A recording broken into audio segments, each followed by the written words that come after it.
It was 2:07 in the morning when Daniel's phone started ringing. No messages, no warning, just a single call from an unknown number, at a time when nobody calls unless something is terribly wrong. He stared at the screen, heart beating slower than usual. Something in him whispered, "Don't pick up." But his hand moved on its own, and he answered. "Hello?" he said. At first, there was only breathing, soft, shaky, like someone who had been crying for a long time. Then a small voice, quiet, frightened, whispered, "Are you awake?" Daniel sat up. The voice didn't belong to anyone he knew. It sounded like a child, maybe 8 or 9 years old. He almost hung up, but there was something in the tone, something familiar. "Yes," he replied. "I'm awake. Who are you?" The child didn't answer the question. Instead, they asked, "Can you stay on the phone with me for a moment?" Daniel felt a cold chill go through his chest. He had received a call like this once before, years ago. A call he ignored. A call he regretted every single day afterward. He swallowed hard. "Are you safe?" he asked. A pause. Then the child whispered, "I'm outside, and I don't know where my mom is."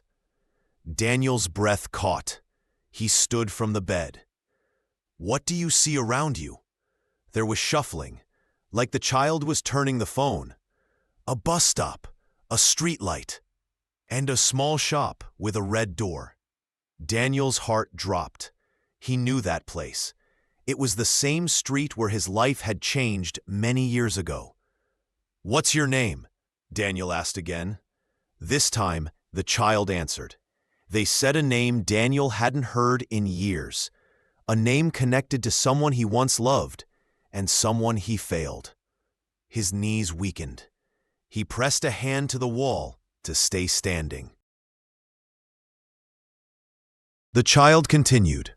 "My mom said if I ever felt scared, I should call you. She said you'd understand." Daniel felt tears building in his eyes. His voice cracked. "Where is your mom now?" "Gone," the child whispered. "But she told me to forgive you before she left." The world froze. Forgive him? For what? What did the child know? Daniel's breathing became heavy. He whispered, "Listen to me. You don't have to be scared. I'm coming to you. Stay where you are." But before he could grab his keys, the child said something that shook him to the core. "She told me you never answered her last call. But she said she didn't blame you anymore. She wants you to be free." Daniel felt his heart break in his chest. He remembered that night, the night he let the phone ring and ring. The night he lost someone he never stopped thinking about. His hands trembled. His voice shook. He tried to speak, but the words got stuck in his throat. The child whispered, "She said you cared. She said you just didn't know how to show it." Daniel sank onto the edge of his bed, tears running freely now. He didn't know what to say. He didn't know how to breathe. So he finally said the words he had carried for years. "I'm sorry.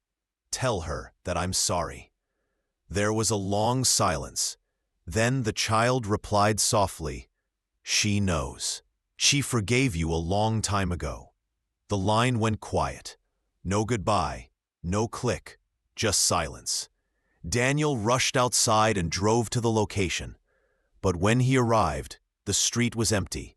No child. No voice, no sign that anyone had ever been there. Only a soft breeze and a feeling he hadn't felt in years. Peace. He whispered into the night, "Thank you." And for the first time in a long time, Daniel let himself breathe again.